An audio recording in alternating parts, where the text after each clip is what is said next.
সম্মানিত প্রিয় দর্শক বন্ধুরা, আমরা সকলেই জানি যে জাহান্নামটা কত খাতারনাক হবে, জাহান্নামটা কত ভয়ঙ্কর হবে। এই মর্মে একটি সহিহ হাদিস রয়েছে। হাদিসের রাবি আবু হুরায়রা। আবু হুরায়রা রাদিয়াল্লাহু তাআলা বলেন, রাসূল সাল্লাল্লাহু আলাইহি ওয়াসাল্লাম বলেছেন, ইন্না গিলাযা খিলদিল কাফির ইসনানি ওয়া আরবাউনা জিরাআ। একটা জাহান্নামের শরীরের চামড়া হবে ৪২ হাত মোটা। ওয়া ইন্না জিরসাহু মিসলু উহুদিন, এবং একটা জাহান্নামের দাঁত হবে উহুদ পাহাড়ের সমান। ওয়া ইন্না মাজলিসাহু মিন জাহান্নামা কামা বাইনাল মক্কা ওয়াল মদিনা।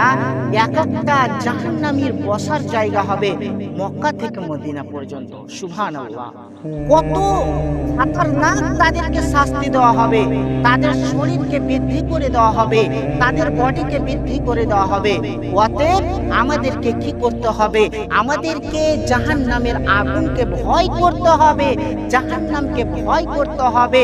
তাহলে আমরা কামিয়াব হতে পারবো, তাহলে আমরা সাকসেসফুল হতে পারবো, নচেত আমরা সাকসেসফুল হতে পারবো না। তো সকলের উচিত আমরা যেন প্রত্যেক দিনে ৩ বার অথবা ৭ বার করে জাহান্নাম থেকে পরিত্রাণ চাইতে পারি এবং জান্নাত চাইতে পারি। এটুকু আমাদের তৌফিক দান করুন। সকলেই বলুন আমিন। আসসালামু আলাইকুম।